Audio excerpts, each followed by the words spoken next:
Hey, what's up, everyone? I just got off the line with American pop rock artist, multi-instrumentalist, dueling pianos player, and American Idol Season 21 contestant Bree Podgorski.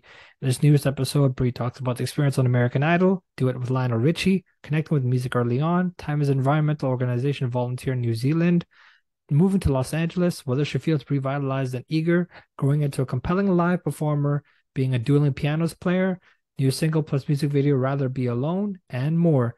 And now, with that being said, here's my conversation with Bree. Hello. Hello, thank you for having me. Well, thank you for joining me today. It's a real pleasure, and we need to talk about what are you drinking? Just I think it's chamomile tea, which I don't know if I should be drinking that in the middle of the day. It might make me sleepy, but wanted some tea, so we made it happen. Yeah, I think my mom really likes to drink those things. Um, I mean, I've never had tea before, so I don't know what it tastes like. What? Um, yeah, In your so life, your entire life, you've never had a cup of tea? I no. feel like that should be remedied. Tea is very good. Yeah. So we have to talk about obviously American Idol. How's that experience been for you? I mean, it was amazing. It was definitely kind of a dream come true. I grew up watching American Idol. I loved seeing people like Kelly Clarkson, Jennifer Hudson, and Adam Lambert, who's definitely my favorite, compete through the seasons. And I was super inspired by all of them. So the fact that I had the chance to actually like go on the show and be kind of part of that legacy, it was amazing. I'm very grateful for that experience for sure.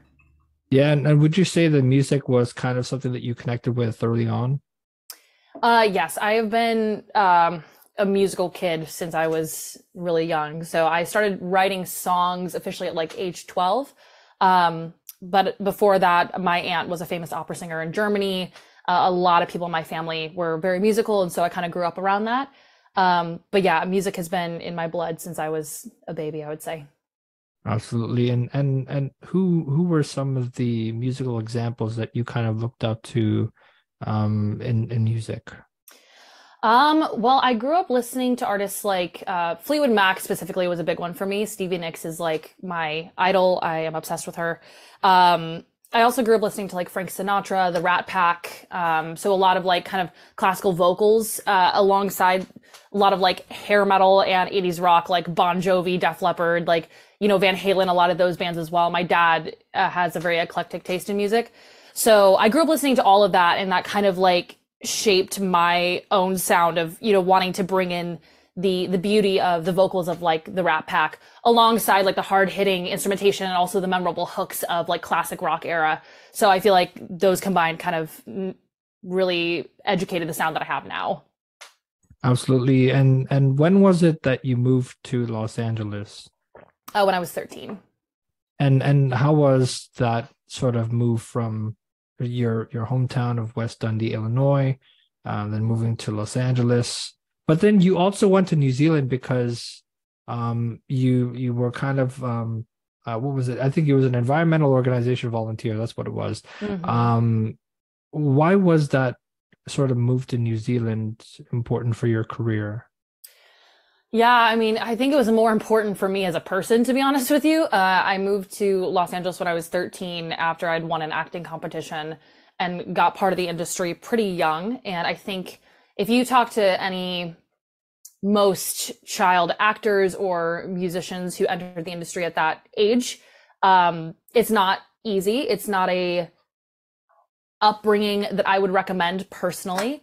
So I did the whole music thing. I pursued that career, I pursued acting, for many years. And then it got to a point where I just got burned out on the industry. And I was like, you know what? I gotta find myself as a person outside of the pursuits that I have. And so, I was like, I need to get as far away from this place as possible. So I found a environmental organization called Sustainable Coastlines in New Zealand. And they had an opportunity to go volunteer with them for 3 months, which ended up turning into 6 because I actually started working at that organization. And being in New Zealand was amazing. I mean, I think it just allowed me the chance to like find myself as a person and as an artist outside of the pressures of the industry. So I was there for a while, and then I decided, you know what, it's time for me to go back. It's time for me to kind of do this whole thing again because this is, a huge part of who I am. So I came back. Absolutely. And I want to read a quote that you kind of said about your move to New Zealand. You said that I was exposed to people who loved life, who were happy and not so obsessed with succeeding.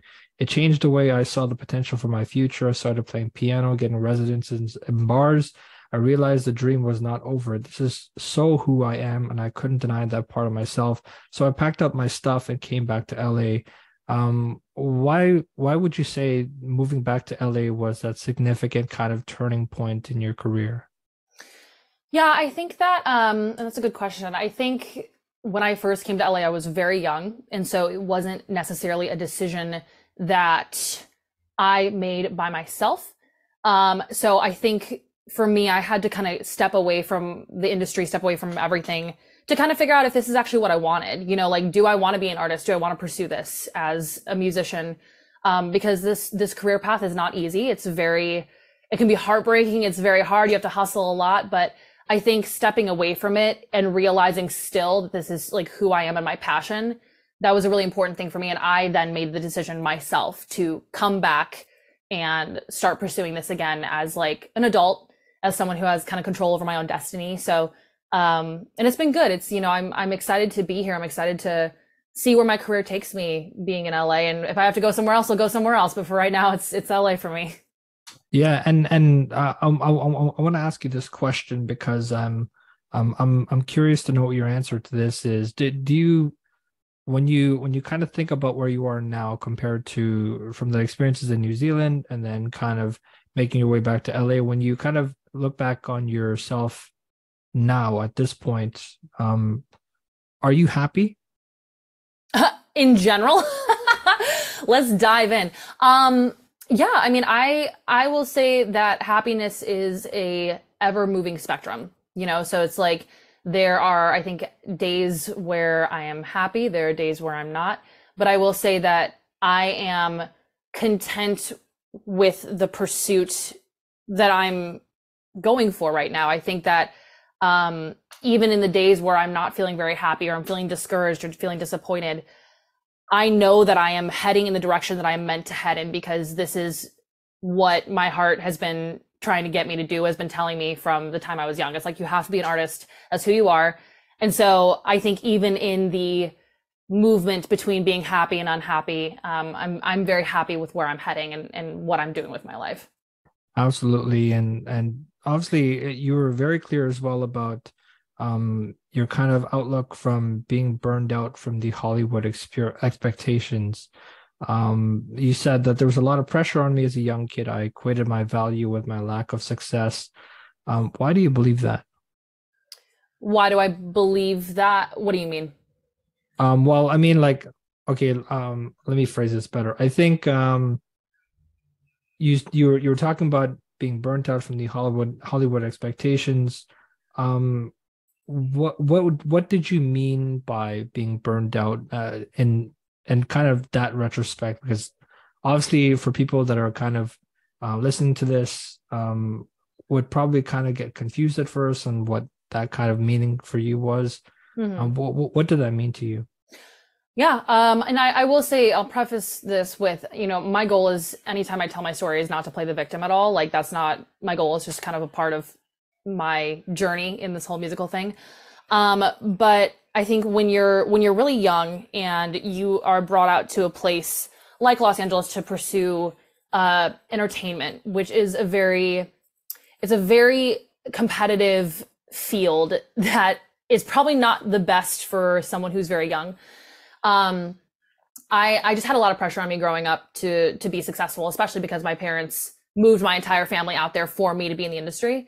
So, you know, there was just a lot of pressure on me to justify that move. And because I hadn't developed as a human yet, I equated my lack of success with my value as a person, as a young kid.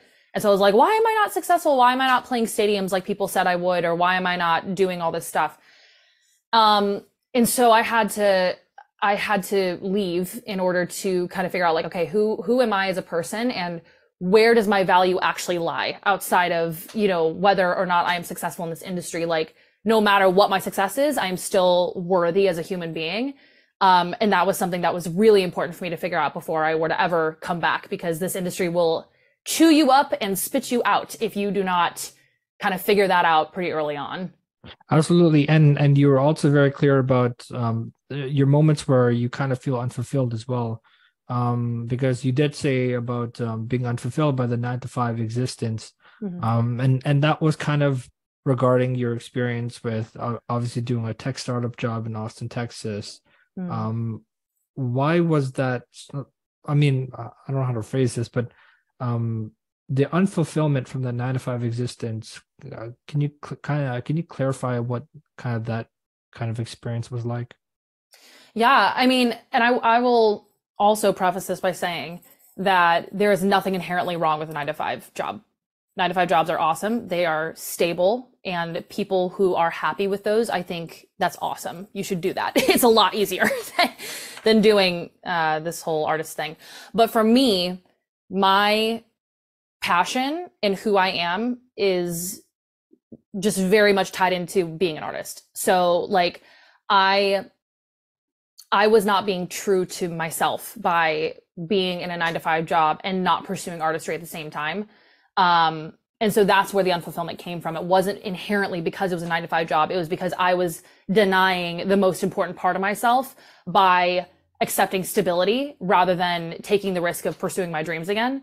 And so I had to kind of take a step back and be like, all right, yeah, this is not what I was made to do. So I need to like be okay with the fact that it's super scary, but I need to take a step away from this and actually pursue what I really love to do and what I know I'm meant to do, which is music.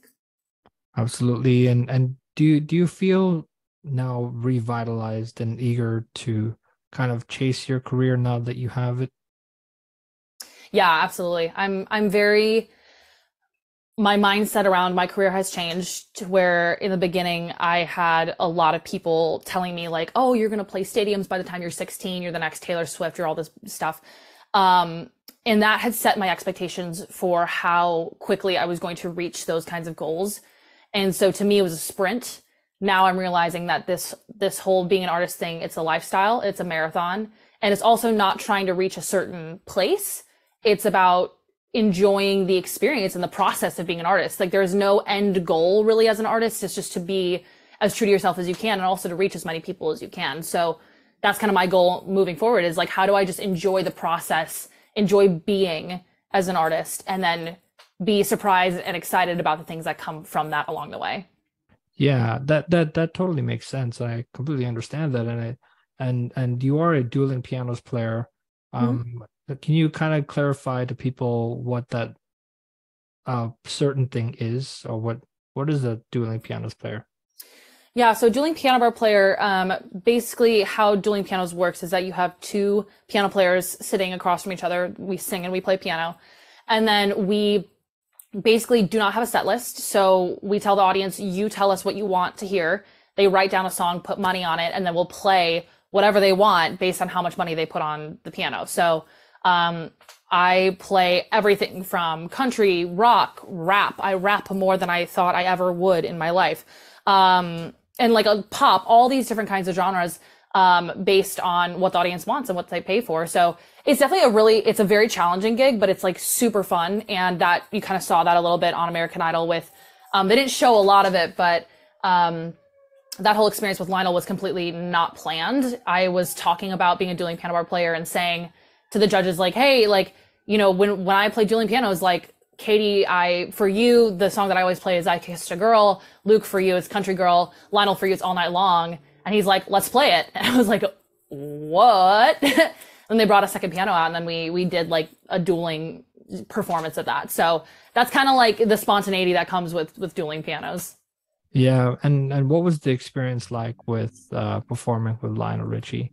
I mean, it was crazy. It was like very, it was definitely like in the moment, I was like, oh my God, this is actually happening. And then as I look back on it, I'm like, that was just such an incredible honor to be sitting alongside someone that I look up so much.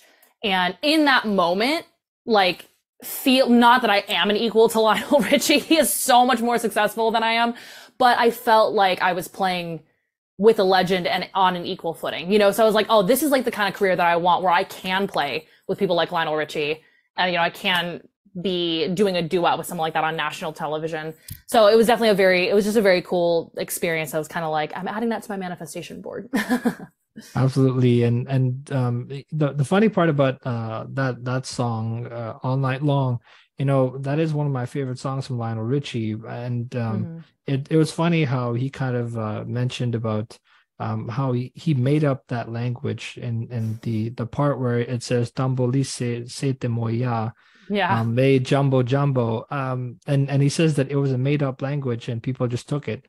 Um, and Mark of an artist. yeah, absolutely. And I think it was the other song as well. I remember watching Songland, and on Songland there was this one judge or musician, I forget what her name was. And she talked about her song, I think Super Bass. Megan That she did Trainor. for Or no, not Megan Trainor. I'm Nicki sorry. Super Minaj. bass is Nicki Minaj. Yeah. Nicki Minaj, All about right? that bass is Megan Trainor. Yeah. Yeah, and yeah, so she kind of talked about how she kind of made that sort of song hook in Super Bass because there was Oh Nana, Mm, what's my name? Oh no, was it no, what it was Super Bass. It was Oh Nana, what's my name? What's my name? Yeah, that was the song. It okay. wasn't Nicki Minaj, it was another song. Okay. I know what And song you're and talking and about. Yeah. and she kind of said that like she just made that up. She basically just kept saying different like letters in her head, and she just went oh nana, and then she kind of let that be the song hook, but she didn't think anything of it. She didn't think it was going to be like a hit song, and then Hmm. everyone just started singing it, and it became what the song hook was. Yeah. It's So yeah, awesome. so that just goes to show like how musicians like Lionel Richie is such a genius in songwriting and just making something up out of nothing, and then someone just takes it and says, "We're gonna sing it that way, and we're gonna keep it that way." Hmm. And do you feel with that American Idol experience, do you feel that kind of confirmed your career as a musician? I think it definitely helped. When I went into the audition, I was still pretty set on just doing dueling pianos, and I was kind of like tinkering with the idea of, really making artistry my full-time thing. And then once I did the show, I was like, yeah, you know what, this is what I want to be doing. I need to like put my all my effort into this. And so I still definitely do dueling. Very grateful for the dueling gigs that I have. But I think after that show, it definitely made me realize like, yeah, I need to just put my all my focus on being an artist for sure. And do you feel like you're still finding your footing and your growth as a compelling live performer? Um, I you can always grow as a live performer for sure. There's no end to how good you can get. My goal is to be the best live performer like ever. It's a lofty goal, but like that's kind of how I want to challenge myself. I will say that as a dueling piano bar player, I think that I have definitely um gotten a lot better as a live performer than I was before. And so my hope is that I'm incredibly compelling when I'm on the stage. But I'm always excited to get better. I'm excited to see what the audience reacts to and just become the best artist and performer that I can be. Absolutely. And we need to talk about your new single that you released called Rather Be Alone. Hmm. And I think you've released the music video as well for Rather Be Alone as well. Hmm. Talk to me about those. Yeah, so Rather Be Alone was a single I can't even remember when I released it. It's my most recent one though. Um, and yeah, Rather Be Alone is basically just about the F-boys of Los Angeles and how I think a lot of times we as women are told like you are not if you are not in a relationship, you're not as valuable as a woman who is in a relationship. And like you get your value from like being wanted in quotes, and what happens, at least from what I've seen from my friends and from other people, is that people will stay in incredibly toxic relationships with people who are not respecting them or not respecting their time or being kind to them or whatever, just to say that they're in a relationship and just to not be lonely. So I wrote Rather Be Alone after having another of my many F-boy experiences. And basically just as a way to celebrate the beauty of being by yourself, rather than allowing someone to treat you like garbage.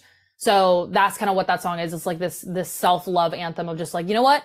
Like there's nothing inherently wrong with relationships. Relationships are great, but I would absolutely rather be by myself than deal with someone who's not going to respect me. And so that's kind of where that came from. And then the music video um, was I wanted it to be like this girls' night party because when people think about being alone, again in air quotes, they think of like, oh, so sad. Oh my God, I'm so sad. I'm so lonely. But when you're single, I mean, hopefully you have like good friends around you. You have family. Like it's not like a sad experience. You can really take a lot of fulfillment from that. So I wanted to create a music video that was just very lively, very fun, a party that anyone would want to be invited to. And so that's kind of how that music video came about. Absolutely. And I mean, there's so much to, I mean, unpack from that music video plus that single. But I mean, when you're making songs in the studio and you're kind of in that creative process, when do you know that a song is done? Um, I mean, I think that it's kind of a hard question because I feel like songs can always be better. But I think that when you listen to it and you're like bopping your head and you're like feeling it and you find yourself singing it, I think that's usually when I know it's done. Rather Be Alone, I wrote that in like 10 minutes. That was one of the songs that just like came to me very quickly. I was very inspired in that moment. But then throughout the process, I like made some edits. I like cut some stuff out, added some stuff. And so it's not done until it's, mastered. And then once it's mastered, the song is done and you can't mess with it anymore. And then it's like, all right, I'm going to leave it alone. No matter if I think of stuff now, the song is done now. Absolutely. And with you being an artist and chasing these dreams of being of having a career full time in music, do you feel now that there is a responsibility to make it in the music industry? I don't know if a responsibility, but there definitely is a dream. I, my goal in life is to play for as many people as I possibly can. I want to be on the biggest stages as possible. I started a TikTok series called From No One to Stadium, which is just about like believing that someday I'm going to headline a stadium and documenting some of the process of getting there, which is very slow, but it's like, yeah, that's a part of like my dream. It's been my dream since I was really young. So even though it's not a responsibility, and I wouldn't want to take it on as a responsibility because that's a lot of pressure, it is a dream that I contend with, and it's something that I'm really excited to continue to move towards. Absolutely. You really have some high ambitions, and you're very clear on that as well. You said, I want to help people in any way that I can, whether that be with the lyrics or the principles that I stand for. I want them to know that I am real, and hopefully, if I can inspire even one person who feels lost to believe that it is never too late to follow your dreams. Do you still believe that today? Oh, of course. Yeah. I definitely want to, anything that I can do to help inspire people who are in a situation that I was in of feeling not good enough or feeling um, unsuccessful, like a failure in their lives. I want to hopefully be an example that it is never too late to pursue your dreams and to move towards the things that actually give you life in this world. So yeah, that's absolutely one of my goals as an artist. Absolutely. And now, I mean, thinking about this in a full circle kind of perspective, are you gratified by all the experiences you've had so far? Yeah, I mean, I'm definitely very thankful for the breadth of experiences that I've had. I've not even just my music career. I've traveled a lot. I've gone to a lot of different countries. I've lived a lot of different places. I've performed a lot of different stages. So I have huge dreams of what I want to do, but I also am incredibly grateful for the things that I've already been able to do. So I would definitely say that, yeah, I'm very, very happy. Absolutely. And what would you say is the your most favorite stadium or place that you've played at? I've not played stadiums yet. I can tell you that. Um, so the one that I want to play is the Staples Center, which is now like cryptocurrency.com or something stupid like that, but it'll always be Staples Center in my mind. But the favorite place that I've played, oh my God, that's a good question. They all kind of blur together, to be honest with you. I remember playing the Whiskey one time, which was pretty cool. I also played the Roxy, which are definitely two very iconic venues. So I'd say that those are probably two of my best memories, but definitely excited to have new ones coming up here in the future. Absolutely. And when it comes to, I guess, future music that you're going to be releasing eventually after American Idol or sometime soon, for I guess in the creative partnership kind of aspect, what do you look for when you kind of work with other people? Yeah, I definitely look for people who have their own creative vision. So I don't want somebody who's just going to be like, yeah, whatever you want to do. It's like, well, I'll do that anyway. Like, I don't need you taking percentage of the song if you're going to say that. Um, I definitely look for people who are like, oh, like, let's try this idea. People who have kind of the same ambition that I do of like wanting to move their own career forward and who are very, very ambitious about that. So yeah, just people who are artists themselves, and who have a strong vision of who they are and what they want to produce. I usually like working with people like that. Absolutely. And what is your proudest career moment? Oh my gosh. Honestly, it was probably getting the golden ticket on American Idol would be one of the biggest ones for sure. That was like that was a very affirming thing for me. But I was like, oh wow, I did it. So I think that would probably be my highest career thing so far. Absolutely. And if there was one thing that life has taught you recently, what would that be? I would say stay present. Take joy in the things that you're doing every day, and have big dreams, but don't allow them to dictate whether you are happy or not based on how close you are to them. I would say those are the main things. And what would you say your biggest insecurity is? As a person or as an artist? I'll say as an artist. As an artist, I'd say my biggest insecurity is probably just hoping that I will get to a place where people will hear my music, and trying to figure out ways to have people be exposed to my music is definitely an insecurity of mine. The whole marketing side of it is definitely something that I wish I didn't have to do. I wish I could just make music. So I'd say that's probably the biggest insecurity that I'm continually working through, of like, I'm gonna just put my stuff out there and just believe that it's gonna get to the right people, and I'm just gonna keep doing it until it does. And when do you feel most at home when you're making music? I mean, probably just in the process of it, just writing. I think I just love the writing process. I don't do it as often as I need to, but I think just like creating music is just where it's at. But I also really like performing. Performing for me is probably where I feel most at home. So Absolutely. And as we're going to be wrapping up here soon, I want to ask you this question that has challenged every single person that's come on this podcast and has made them think, and really think when I say that. So here's the question. If, I mean, if there was anybody who's already in heaven right now, who would you play a song with, and what song would you play? John Lennon, probably.